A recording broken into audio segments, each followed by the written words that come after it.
নমস্কার, আমি সজল সরকার,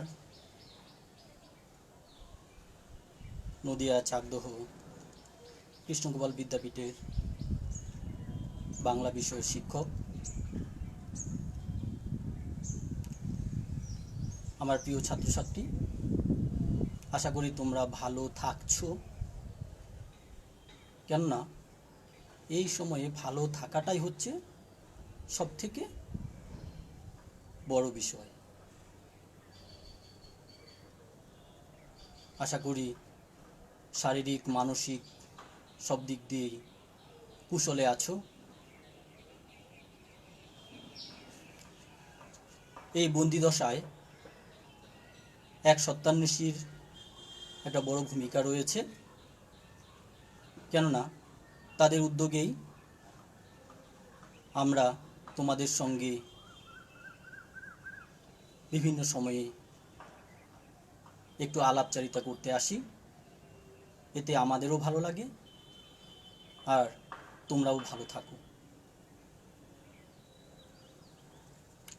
আজ দ্বাদশ শ্রেণীর আমরা একটা কবিতা নিয়ে আলোচনার মধ্য দিয়ে গল্পগুজব করব। যারা অনলাইনে আছেন তাদেরকে বলবো যে আমার কথা ঠিকঠাক শোনা যাচ্ছে কি না, আর আলোর কোনো সমস্যা আছে কি না একটু জানাবেন।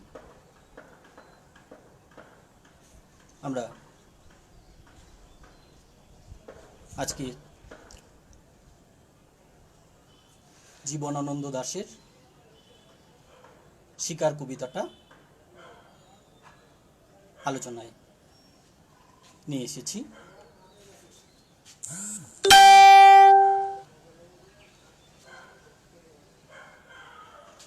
সাহিত্য, বিশেষ করে যদি কাব্য সাহিত্য হয়,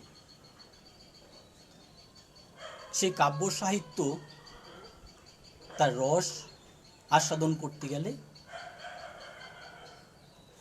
কবিতার পাশাপাশি কবিকেও জানতে হয়। কবির সাধনা, কবির রস কোন কোন বিষয়ে আমরা আহরণ করব, সেই বিষয়গুলি প্রথমে আমরা একটু আলোকপাত করি। বাংলা সাহিত্যের রূপকল্পের কবি জীবনানন্দ দাশ। দেখো, নাম থেকেই যেন একটা কাব্য কাব্য ভাব চলে আসে। জীবনের আনন্দ, জীবনানন্দ, সেই জীবনানন্দকে নিয়ে আমরা একটু আনন্দ সাগরে ভাসব। সেই সাগরে পাড়ি দিচ্ছি। চলো আমরাও তোমাদের সঙ্গে এই কবিতাটাকে নিয়ে এগিয়ে যাই। ঊনবিংশ শতকের একেবারে শেষ, অর্থাৎ 1899 সাল, বর্তমানে বাংলাদেশে জীবনানন্দ দাশ আবির্ভূত হন। সেই জীবনানন্দ দাশ, যিনি কবিতার কোলে জন্মগ্রহণ করেছেন, কাব্যের আঙিনায় শৈশব কৈশোর কাটিয়েছেন, তাহলে ছোটবেলা থেকেই যার কবিতার সঙ্গে একটা সম্পর্ক, কবিতার সঙ্গে যার বড় হয়ে ওঠা, তিনি তো পরবর্তীকালে সাহিত্যের আঙিনায় আসবেনই। ঠিক সেইভাবেই আমরা দেখছি। একটা লাইন বলছি, দেখো, আমাদের দেশে কবে সেই ছেলে হবে কথায় না বড় হয়ে কাজে বড় হবে। এই কবিতাটার মধ্য দিয়েই আমরা তার সাহিত্যের বিষয়টা ধরতে পারছি। কি করে? কবির মা কুসুম কুমারী দেবী, তিনিও ছিলেন একজন সেই সময়কার বিখ্যাত কবি। সেই বিখ্যাত কবির লেখনীতে যার এরকম কথা উঠে আসে, তার সন্তান তো সাহিত্যের আঙিনায় নামবেন এবং সন্তরণ করবেন। সেই সন্তরণ করতে করতে তিনি কোথায় গিয়ে পৌঁছাবেন তারই আমরা ঝলক দেখব। তাহলে ছোটবেলায় তার মার মুখে শুনেছেন সাহিত্যের আলোচনা, কবিতা পাঠ। এই দিয়েই জীবনানন্দ দাশ তিনি শুরু করেছেন। তিনি স্কুল কলেজে পড়াশোনা করছেন। পড়াশোনায়ও ছিলেন কিন্তু একেবারে প্রথম সারির মেধাবী ছাত্র। বাংলা, ইংরাজি সাহিত্যে তিনি সেই সময়কার একটা সমুদ্র তৈরি করে ফেলেছিলেন। সেই সমুদ্রে তিনি কিন্তু খুব ভালোভাবে সন্তরণ করেছেন। কিন্তু তার পাশাপাশি যদি আরেকটা সমুদ্র থাকে, মহাসাগর থাকে, সেই মহাসাগরের পাশে সমুদ্রটা কি তার নিজের গতিতে, নিজের স্বতন্ত্রতায় ঠিকভাবে এগোতে পারবে? সেটাই ছিল বড় প্রশ্ন। কেননা সময়কালটা আমরা কি বলেছি, তার জন্ম 1899 সাল, আর জীবনানন্দ দাশের প্রথম কবিতা পত্রিকায় প্রকাশিত হয় 1919 সালে। সেই পত্রিকার যে কবিতাটা প্রকাশ হয় তার নাম ছিল বর্ষ আহ্বান। তাহলে 1919 সাল, তাই সেই সময়ে বা তার আর একটু পরে, আগে থেকেও শুরু হয়েছে, একটা মহাসাগর ছিল। সেই সাগরের নামটা কি? রবীন্দ্রনাথ ঠাকুর। সেই রবীন্দ্রনাথ ঠাকুর তিনি কিন্তু নিজে নিজেই একটা মহাসাগর তৈরি করে ফেলেছিলেন, সাহিত্য সাগর। সেই সাহিত্য সাগরে অন্য কেউ নিজের মতো করে কি যেতে পারবে? সেটাই বড় প্রশ্ন। যেমন আরেকটা উদাহরণ যদি আমরা দিই, দিনের বেলা আমরা আকাশে তারা দেখতে পাচ্ছি না, যদিও আকাশে কিন্তু তারা আছে। কেন দেখতে পাচ্ছি না? কেননা আমাদের এই সূর্যের ঔজ্জ্বল্যে সেই তারাগুলির আলো যেন একেবারে আমাদের চোখে আসে না, চোখে এসে পৌঁছায় না। রবীন্দ্রনাথ ঠাকুরও ঠিক সেই সময়ে ছিলেন একটা বড় সূর্য। সেই সূর্যের তাপে অন্য সাহিত্যিকরা নিজের মতো করে কিন্তু সবাই সাহিত্যের আঙিনায় আসতে পারেননি। নিজের মতো করে আসতে গিয়ে অনেকেই সমুদ্রের, সেই রবীন্দ্র সমুদ্রে নিমজ্জিত হয়ে পড়েছিলেন। নিজের মতো করে আসা একটা ছিল বড় কঠিন ব্যাপার। সেই কঠিন কাজটা যারা করেছিলেন তাদের মধ্যে কাজী নজরুল ইসলাম, আমাদের জীবনানন্দ দাশ। কল্লোল কালিকলমের যুগে তারা রবীন্দ্রনাথকে অতিক্রম করার চেষ্টা করেছিলেন। একটা নতুন যুগের আবির্ভাব ঘটাতে চেয়েছিলেন, সেই আবির্ভাব সত্যি সত্যি কাজী নজরুল ইসলাম, জীবনানন্দ দাশ করতে পেরেছিলেন স্বমহিমায়, নিজস্বতার গুণে। সেই শৈল্পিকতায় তারা আমাদের পাঠক সমাজে আবির্ভূত হন।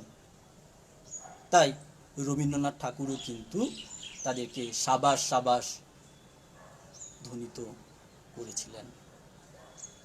সেই ধ্বনিতে আমাদের জীবনানন্দ দাশও কিন্তু রয়েছেন।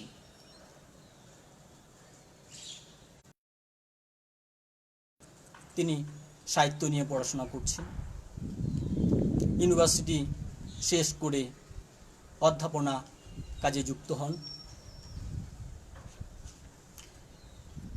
কিন্তু তার জীবনের গতি মাঝে মাঝেই যেন থমকে যায়।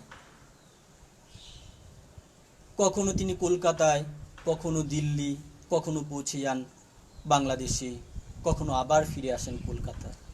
এইভাবে তার চঞ্চলতার জীবন, কোথাও কিন্তু একটা জায়গায় বেশি সময় তিনি কাটাতে পারেননি। কখনো কখনো আর্থিক কষ্টে তার দিন যাপন করতে হয়েছে। এত প্রতিকূলতার মধ্যেও তিনি কিন্তু কাব্যের জগতে স্বমহিমায় সব সময় তিনি ছিলেন এবং বর্তমানেও আমাদের পাঠক সমাজের মননে তিনি কিন্তু আছেন। তার কথা সাহিত্যের সঙ্গে সঙ্গে কাব্য সাহিত্যটা কিন্তু আরো বেশি করে তিনি আলোকপাত করেছেন। ঝরা পালক কাব্যগ্রন্থের মধ্য দিয়ে তার সূচনা হলেও তার বিখ্যাত যে কাব্যগ্রন্থগুলি রয়েছে তাদের মধ্যে ধূসর পাণ্ডুলিপি, বেলা অবেলা কালবেলা, সাতটি তারার তিমির, বনলতা সেন, আর যে কাব্যটার কথা না বললেই নয়, আমাদের যেন রক্তে রয়েছে, মজ্জায় মজ্জায় সেই কাব্যগ্রন্থটির নাম এবং কাব্যের প্রত্যেকটা কবিতা রয়েছে রূপসী বাংলা। কিন্তু জীবনানন্দ দাশের একটু আক্ষেপ, আমাদের পাঠক সমাজেরও আক্ষেপ। তার প্রধান কারণ জীবন দশায় তাকে কিন্তু সেইভাবে কেউ সম্মান জানাননি। তার তিরোধানের পরে বেশিরভাগ কাব্যগ্রন্থগুলি প্রকাশ হয় এবং তার বিভিন্ন সাহিত্য একাডেমি এই সমস্ত পুরস্কারে তাকে পুরস্কৃত করা হয়। যাই হোক, তার একেবারে শেষের দিনের ঘটনাটা তার মাথায়, তার মননে, তার সমস্ত জায়গায় জড়িয়ে ছিল কবিতা, কল্পনা, ভাব। সেই কল্পনা ভাবে একটা অন্য জগৎ তৈরি করে তিনি কলকাতা শহরের মধ্য দিয়ে হাঁটছিলেন 1954 সালে একটা দিন। পেছন দিকে একটা গাড়ি এসে বারবার হর্ন বাজাচ্ছে। সেই ট্রাম গাড়ির শব্দ তিনি কিন্তু শুনতে পাচ্ছেন না, কেননা তিনি চলে গেছেন অন্য একটা জগতে। তিনি কল্পনা রাজ্যে বিচরণ করছিলেন সেই সময়। সেই দুর্ভাগ্যে কবলে পড়তে হয়, সেই দুর্ঘটনায় তিনি ওইখানেই পড়ে যান। আধা পার্শ্ববর্তী হাসপাতালে তাকে ভর্তি করা হয়, কিন্তু তিনি আর আমাদের সাহিত্যের আঙিনায় আসতে পারেননি। তার শেষ দিনটাও শেষ হয়ে গেল। এইভাবেই আমরা জীবনানন্দ দাশের জীবনের আনন্দ একেবারে শেষ দিনেও যেন কবিতা নিয়েই তিনি আমাদের এই পৃথিবী ছেড়ে, যদি অন্য কোনো জগৎ থাকে, অন্য কোনো কিছু থাকে, সেই জায়গায় তিনি পৌঁছে গেছেন। যে জায়গায় কবি গেছেন আমাদের ইচ্ছা হয়, কেননা যিনি আমাদের বাংলার মধ্যে দেখেছিলেন সমস্ত রূপ, আমাদের বাঙালিদের মধ্যে দেখেছিলেন সেই পৌরুষত্ব। বাঙালির মননে তিনি খুঁজেছিলেন, তিনি পেয়েছিলেন তার সেই প্রেয়সীকে। আমাদের নৈসর্গিক যে চিত্র, সেই চিত্রকেই তিনি পৃথিবীর সর্বশ্রেষ্ঠ বলে অভিহিত করেছেন। সেই জীবনানন্দ দাশের আজকে আমরা শিকার কবিতাটা পড়ব। শিকার কবিতাটা প্রথম প্রকাশিত হয় বুদ্ধদেব বসুর সম্পাদনায় কবিতা পত্রিকায়। ভালো করে একটু লিখে রাখবে, প্রথম প্রকাশিত হয় বুদ্ধদেব বসুর কবিতা পত্রিকায়, ঠিক আছে। এরপরে মহাপৃথিবী কাব্যগ্রন্থে এটা সংকলিত হয়। তাহলে কবিতা পত্রিকার পরে এটা সংকলিত হয় মহাপৃথিবী কাব্যগ্রন্থে। এই মহাপৃথিবী কাব্যগ্রন্থের পরে আবার আরেকটা কাব্যগ্রন্থ এই কবিতাটা দেখা যায়। সেই কাব্যগ্রন্থটির নাম হলো বনলতা সেন। বনলতা সেনে এই কবিতাটা আবার সংকলিত হয়। যদি আমাদের পরীক্ষায় আসে যে এর মূল গ্রন্থের নাম কি, তখন আমরা মহাপৃথিবী এটাও বলতে পারি, আবার বনলতা সেন এই কাব্যগ্রন্থের নামও লিখতে পারি, যে কোনো একটা লিখলে হবে। কিন্তু যদি বলা হয় এই কবিতাটা প্রথম কোথায় প্রকাশিত হয়, তখন কিন্তু আমাদের উত্তরটা দিতে হবে বুদ্ধদেব বসুর কবিতা পত্রিকায়। তাহলে কি হলো, বুদ্ধদেব বসুর কবিতা পত্রিকায় প্রথম শিকার কবিতাটা প্রকাশিত হয়। এরপর মহাপৃথিবী কাব্যগ্রন্থে, তারপরে বনলতা সেন। তাহলে কাব্যগ্রন্থ বললে যে কোনো দুটোর মধ্যে একটা বললে হবে, হয় বনলতা সেন না হলে মহাপৃথিবী। আর প্রথম প্রকাশিত তাহলে বুদ্ধদেব বসুর কবিতা পত্রিকা। তাহলে আমরা এবার কাব্যরসে একটু সন্তরণ করি, দেখি সেই সমুদ্রে আমরা কতটুকু সাঁতরাতে পারি। কেননা এই কবিকে কিন্তু সহজে আমরা বুঝতে পারবো না। তিনি এরকমভাবে রূপকল্প তৈরি করেছেন যেন মনে হবে যে এই রকম উদাহরণ পুরো বিপরীত ধর্মী উদাহরণ। আমাদের সাধারণ পরিচিতির মধ্যে এত সুন্দরভাবে তিনি শব্দের মধ্য দিয়ে একটা ক্যানভাস তৈরি করছেন, যে ক্যানভাসে আমরা সরাসরি দেখতে পাচ্ছি। তাহলে আমরা চলো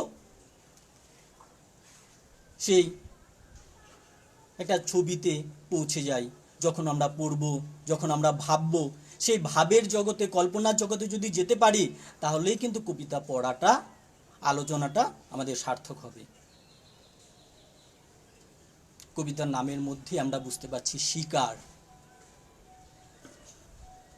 হয়তো এটা একটা ব্যঞ্জনাধর্মী নামকরণ। সেই ব্যঞ্জনাধর্মী কোন দৃষ্টিভঙ্গির মধ্য দিয়ে সেটা আমরা কবিতার শেষে আলোচনা করব। কেন নামকরণ আমরা প্রথমে আলোচনা কি করে করব? কবিতার বিষয়বস্তুই তো জানলাম না।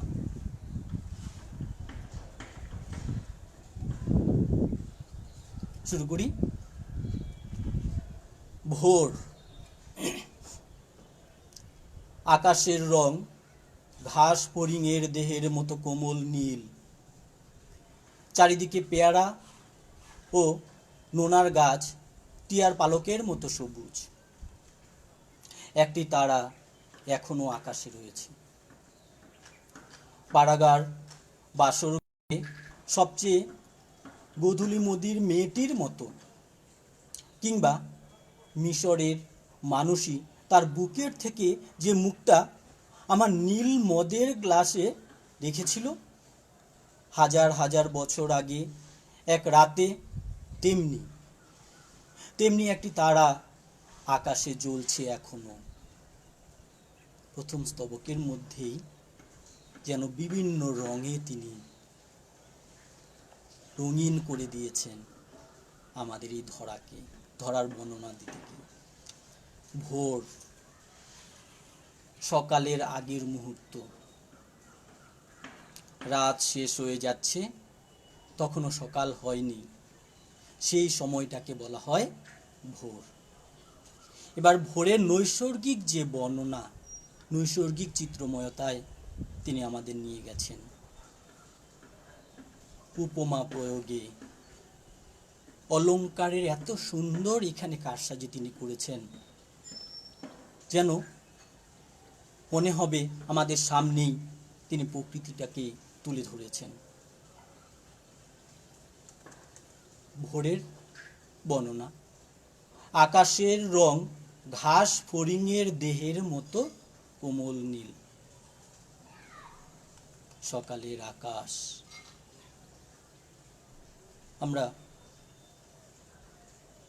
অনেকেই সকালবেলা উঠি, আবার অনেকেই এখন যেহেতু কোনো কাজকর্ম নেই সেইভাবে সকালের ওঠার তাগিদ নেই, কিন্তু একদিন উঠে দেখবে ভোরবেলা আকাশের দিকে তাকাবে, আকাশের সেই নরম ভাব অবলোকন করবে, দেখবে দেহে মনে একটা প্রশান্তি নেমে আসবে। আকাশের রংকে তুলনা করছে ঘাস ফড়িংয়ের দেহের মতো কোমল নীল। বিপরীতধর্মী এখানে কল্পনা। আকাশের রং কোমল নীল, এটা আমরা জানি, কোমল, নরম, তুলতুলে ভাব, কিন্তু যার সঙ্গে তুলনা করেছে ঘাস ফড়িংয়ের দেহের মতো। ঘাস ফড়িং কিছু কিছু নীল থাকে, কিন্তু বেশিরভাগই আমরা দেখি হরিদ্রাব, সবুজ, এইরকম রঙের।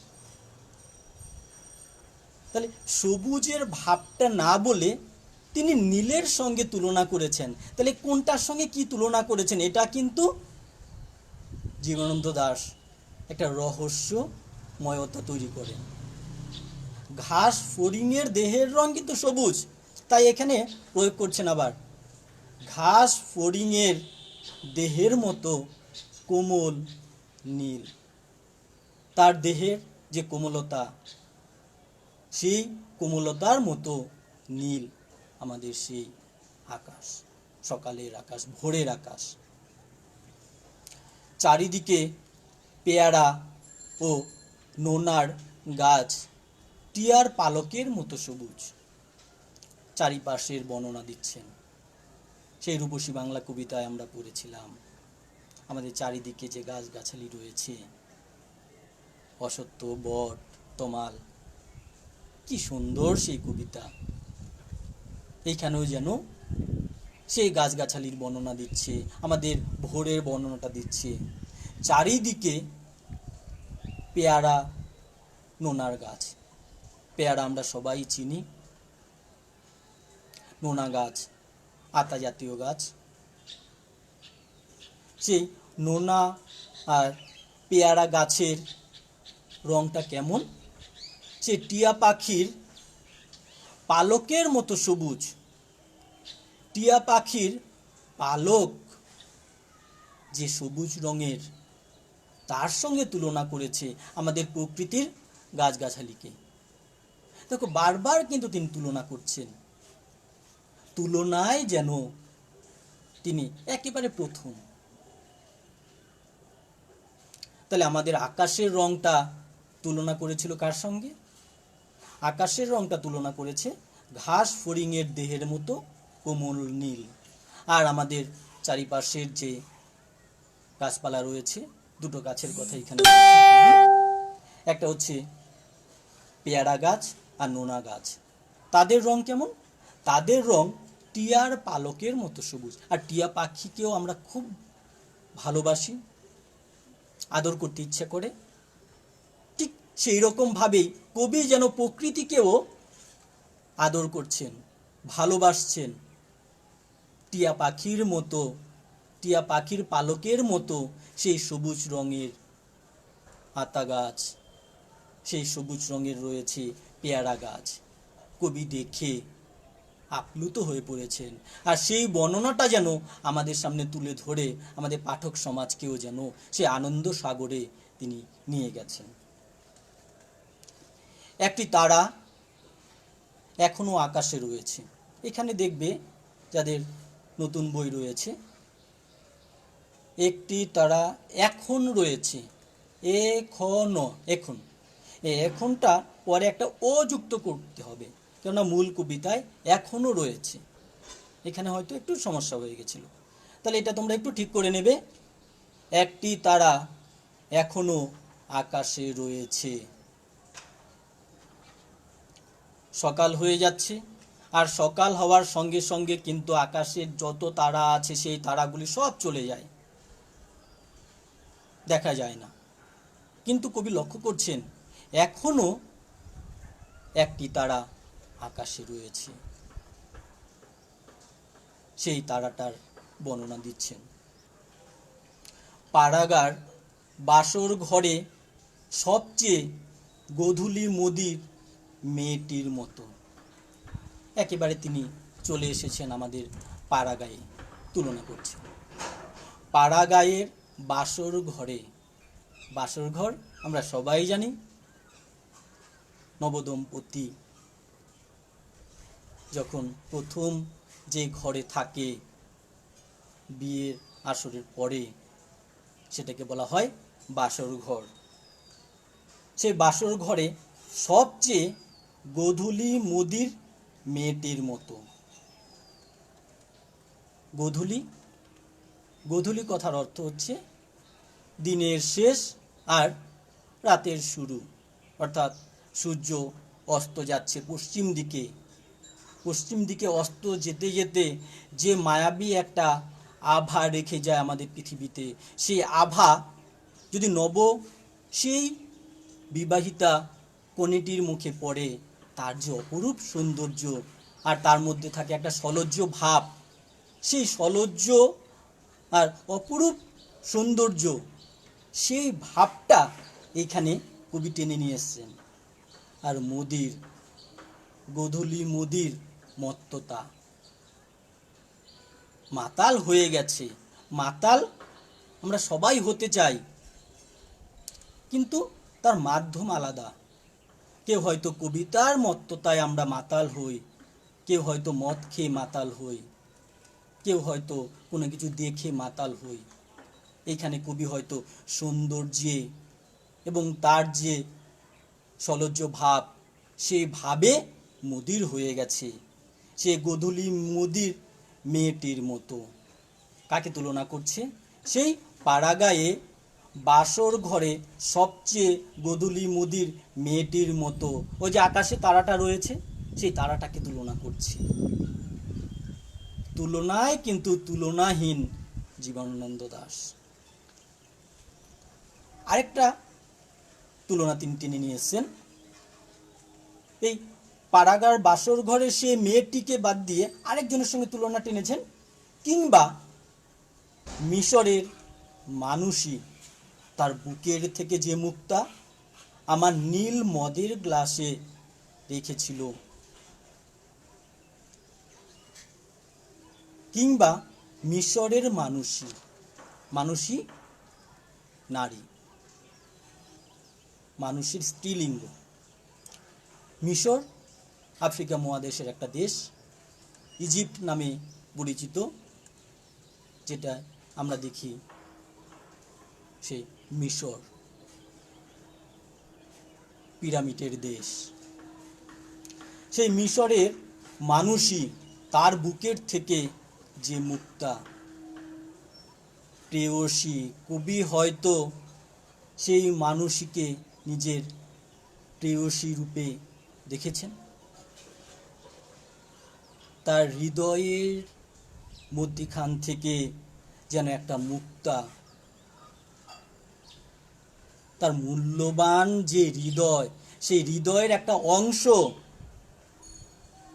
কবির মদের গ্লাসে দিয়ে দিয়েছেন। মদ খেলে এমনি আমরা মাতাল হয়ে পড়ি, এখানে কবি কিসে মাতাল হচ্ছেন? একদিকে তার মদের গ্লাস, আরেক দিকে প্রেয়সী তার প্রেমের নির্যাসটুকু তার মদের গ্লাসে দিয়ে পরিপূর্ণ করে দিয়েছেন।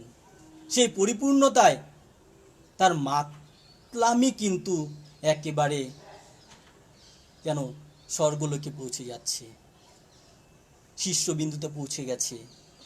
তাই বলছে, আমার নীল মদের গ্লাসে রেখেছিল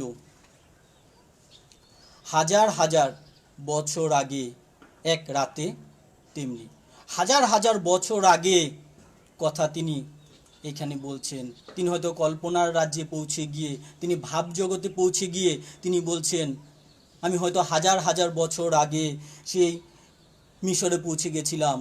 সেই মিশরে আমার প্রেয়সী আমার সামনে তার হৃদয়ের সবটুকু উজাড় করে দিয়ে যে আমাকে মাতাল করে দিয়েছিল, তার যে সৌন্দর্য, তার যে অপরূপতা, সেই ছবিটা তিনি লক্ষ্য করছেন সেই ভোরের সেই তারাকে দেখে। তাহলে তারা কার কার সঙ্গে তুলনা করছে?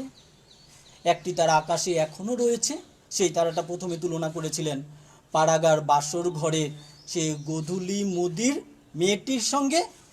আবার তিনি তুলনা করেছেন হাজার হাজার বছর আগে মিশরের মানুষই কবির মদের গ্লাসে, নীল মদের গ্লাসে, সিম্বলিক, তার বুকের থেকে মুক্তা দিয়ে যে একটা আবেশ তৈরি করেছিলেন তার সঙ্গে।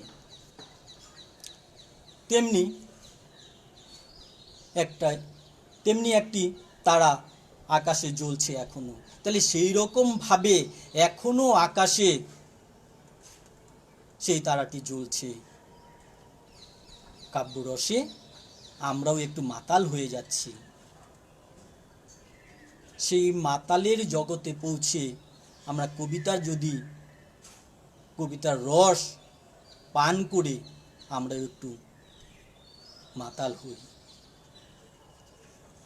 তাহলে প্রথম স্তবকে আমরা দেখতে পেয়েছি যে আকাশের রং কবি কল্পনা করেছেন ঘাস ফড়িংয়ের দেহের মতো কোমল নীল, আর পারিপার্শ্বিক অবস্থা পেয়ারা নোনা গাছ তিনি টিয়ার পালকের মতো সবুজ, এরকম একটা দৃশ্যপট তৈরি করেছেন।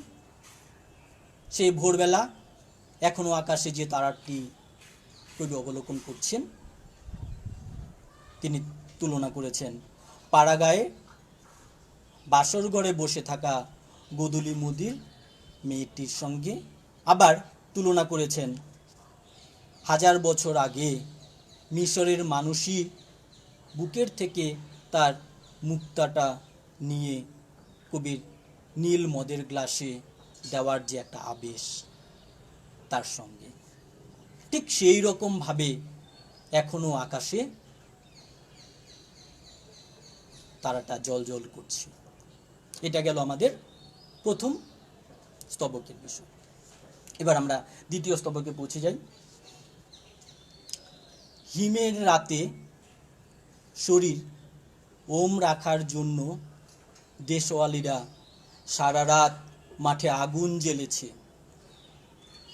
মোরগ ফুলের মতো লাল আগুন, শুকনো অশ্বত্থ পাতা দুমড়ে এখনো আগুন জ্বলছে তাদের।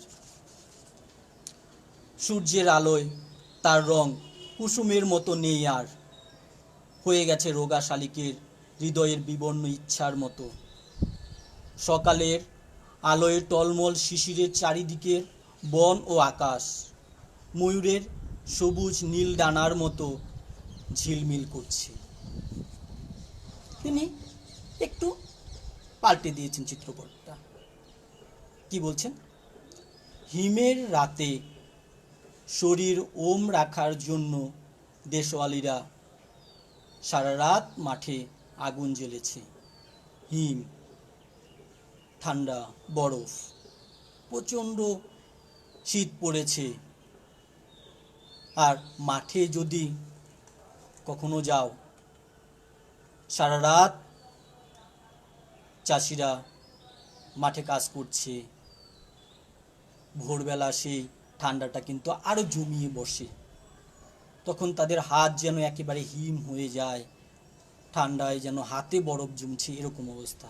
তাই একটু ওম পাওয়ার জন্য, একটু উষ্ণতা পাওয়ার জন্য কবি কি বলছেন? হিমের রাতে শরীর ওম রাখার জন্য দেশওয়ালিরা, মানে গ্রামের লোকেরা, দেশওয়ালিরা। আমরাও মাঝে মাঝে দেশওয়ালি বলি, যখন আমরা শহরে উঠে যাই, শহরে বসবাস করি, তখন কোনো ছুটি ছাটাতে আমরা বলি যে আমরা দেশের বাড়ি যাচ্ছি, গ্রামের বাড়ি যাচ্ছি। আর গ্রামের বাড়ির সেই বন্ধু বান্ধব, তাদেরকে আমরা বলি দেশওয়ালি ভাই। সেই দেশওয়ালিরা সেই কি করছে? সারা রাত মাঠে আগুন জ্বেলেছে। কেন আগুন জ্বেলেছে? নিজেকে একটু ওম দেওয়ার জন্য, একটু গরম রাখার জন্য, বেঁচে থাকার লড়াই। সারা রাত মাঠে আগুন জ্বেলেছে। আবার উপমা, মোরগ ফুলের মতো লাল আগুন। মোরগ ফুল আমরা সবাই চিনি, লাল রঙের, টকটকে লাল। সেই মোরগ ফুলের যে রং, সেই মোরগ ফুলের মতো আগুনের রংটা হয়ে গেছে। শুকনো অশ্বত্থ পাতা দুমড়ে এখনো আগুন জ্বলছে তাদের। তাহলে কিসের সাহায্যে তারা আগুন জ্বালিয়েছিল দেশওয়ালি ভাইরা? দেশওয়ালিরা আগুন জ্বালিয়েছিল অশ্বত্থ পাতা দিয়ে। হয়তো সেই মাঠে একটা অশ্বত্থ গাছ রয়েছে, অশ্বত্থ গাছ থেকে যে শুকনো পাতা পড়েছে, সেই শুকনো পাতা দিয়ে তারা আগুন জ্বালিয়ে নিজেদেরকে ওম রেখেছে, একটু উষ্ণতার জন্য। সূর্যের আলোয় তার রং কুমকুমের মতো নীয়ার। সূর্য আস্তে আস্তে উঠছে, কেন ভোরের বর্ণনা দিয়ে শুরু করেছে। তাহলে ভোরের পরেই আসে সকাল। যখনই সকাল হচ্ছে, ভোরের আমাদের আবছা ভাবটা কেটে গেছে, সূর্য উঠছে। সূর্য ওঠার সঙ্গে সঙ্গে আস্তে আস্তে আমাদের পরিবেশের ছবিও পাল্টে যায়। তাই অশ্বত্থ পাতার যে আগুনটা, সেই আগুনটা তো এখনও জ্বলছে। সেই আগুনের রংটা কিন্তু আর সেই টকটকে লাল নেই, মোরগ ফুলের মতো সেই রংটা আর নেই। সেই রংটাও কিন্তু পাল্টে যাচ্ছে। সূর্যের আলোয় তার রং বলতে কার রং? দেশওয়ালিরা অশ্বত্থ পাতা দিয়ে নিজেদেরকে ওম রাখার জন্য যে আগুন জ্বালিয়েছিল, যে আগুনের রং প্রথমে ছিল মোরগ ফুলের মতো লাল, সেই আগুনের রংটা কিন্তু সূর্য ওঠার সঙ্গে সঙ্গে একটু ফিকে হয়ে গেছে। সূর্যের আলোয় তার রং কুমকুমের মতো নেই। আর কুমকুমের মতো, অনেক বইয়ে কুসুমের মতো রয়েছে, এটা কুমকুমের মতো করে নেবে। তার রং কুমকুমের মতো নেই। আর কুমকুম, মেয়েরা সবাই জানো কুমকুম মানে কপালে যেটা তোমরা দাও, টিপ নয়। তোমার রঙের গোলা বিভিন্ন রঙের হয়। যখনই কোথাও বেড়াতে যাও বা কোনো অনুষ্ঠানে যাও, তখন কপালে দিয়ে নিজেদেরকে আরেকটু পরিবর্তন করে তোমরা চলো, সেটাই হচ্ছে কুমকুম। কিন্তু শুধুমাত্র মেয়েরা নয়, এখনও কিছু কিছু ছেলেরাও কিন্তু এইগুলি করছে। তাদেরও কিছু কিছু সময়ে একটু শখ হয়, তারাও কপালে একটু কুমকুম দিয়ে, তারাও কিন্তু দিয়ে বেরোয়। তাহলে কুমকুমটা বুঝতে পেরেছো আশা করি। তাহলে সূর্যের আলোয় তার রং কুমকুমের মতো নেই আর। না থাকার কারণ সূর্যের আলোয় সেই রংটা ফিকে হয়ে গেছে রোগা শালিকের হৃদয়ের বিবর্ণ ইচ্ছার মতো। আর একটা উপমা, সেই আগুনের রংটা হয়ে গেছে শালিক পাখির হৃদয়ের বিবর্ণ ইচ্ছার মতো। শালিক পাখিকে আমরা সবাই দেখেছি, সেই শালিক পাখির হৃদয়ের যে বিবর্ণতা, রোগা শালিক বলেছে, সতেজ নয়। কেননা আলোটা যেইভাবে আস্তে আস্তে ম্রিয়মাণ হয়ে পড়ছে, তার জৌলুস কমে যাচ্ছে, এখানে রোগা শালিকটাকেও সে জৌলুসহীন আগুনটার সঙ্গে তুলনা করছে। আর তার যে ঔজ্জ্বল্য ভাব কমে যাওয়ায় এখানে তার বিবর্ণতা, তার যে রঙের যে ভাব, সেই রঙের ভাবটা কিন্তু আর নেই। তাই এখানে কবি বলেছেন সেই আগুনের রং হয়ে গেছে রোগা শালিকের হৃদয়ের বিবর্ণ ইচ্ছার মতো। সকালের আলোয় টলমল শিশিরে চারিদিকের বন ও আকাশ ময়ূরের সবুজ নীল ডানার মতো ঝিলমিল করছে। সকালবেলা, তাহলে ভোর শেষ হয়ে গেল, সকালবেলা আলোয় টলমল করছে শিশির। শীতকালের বর্ণনা দিয়েছেন কবি, তাই শিশির পড়ছে ঘাসের উপরে, গাছের উপরে যখন শিশির পড়ে, সেই শিশির পড়ার সঙ্গে সঙ্গে ওইখানে যদি সূর্যের আলো, প্রথম সূর্যের আলো পড়ে, মনে হয় যেন মুক্তা চারিদিকে তার বিচ্ছুরিত আলো ছড়িয়ে দিচ্ছে। এখানেও কবি সেই ক্যানভাসটাই তুলে ধরেছেন। সকালের আলোয় টলমল শিশিরে চারিদিকে বন ও আকাশ। বন আকাশ দিয়েই তো শুরু করেছিলেন। ময়ূরের সবুজ নীল ডানার মতো ঝিলমিল করছে, উপমা। ময়ূরের সবুজ নীল ডানার মতো, ময়ূরের পেখমে বিভিন্ন ধরনের রং, সেই রঙে যেন আমাদেরকে মাতিয়ে তোলে, মাতাল করে তোলে। সেই রংটা তিনি দেখতে পাচ্ছেন সকালবেলা সেই গাছে, সেই ঘাসে, সেই বনে, সেই আকাশে, যেন চারিদিকেই আমাদের সেই ময়ূরের সবুজ নীল ডানার মতো ঝিলমিল করছে। এটা হলো আমাদের প্রথম ভোরের বর্ণনা।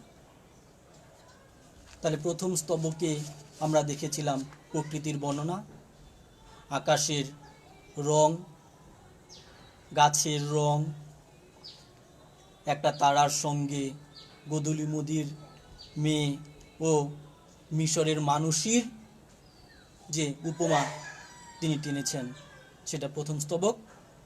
দ্বিতীয় স্তবকে তিনি আমাদের দেশওয়ালিরা শুকনো অসত্য পাতা জ্বালিয়ে নিজেদেরকে ওম রাখছেন একটু উষ্ণতা পাওয়ার জন্য।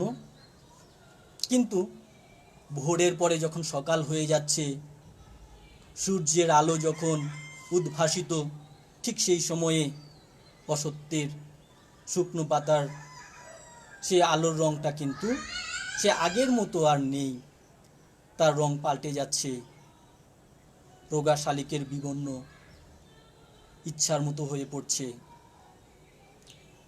আবার বন ও আকাশের রূপটাকে তিনি তুলনা করেছেন ময়ূরের সবুজ নীল ডানার মতো ঝলমল করছে। এইভাবেই আমাদের প্রথম ভোরের বর্ণনা করেছেন কবি। কেননা রূপকল্পের কবি, প্রথমেই বলেছিলাম, একদম রূপ দিয়ে সৌন্দর্য তৈরি করে তিনি আমাদের সামনে যেন একটা ছবি তৈরি করেন। সেই ছবিটা যদি আমরা একটু চোখ বন্ধ করে ভাবি, তাহলে আমরা সেই জগতে পৌঁছে যাব। তাহলে এইভাবেই আমরা প্রথম ভোর শেষ করলাম। আশা করি তোমাদের ভালো লেগেছে। আর এই প্রথম ভোরটাই নিজের মতো করে এখানে শর্ট কোশ্চেন এবং অ্যান্সার তোমরা করে নেবে, প্রত্যেকটা লাইন ধরে ধরে। কেননা কখন কোন লাইন দিয়ে প্রশ্ন করে ঠিক নেই।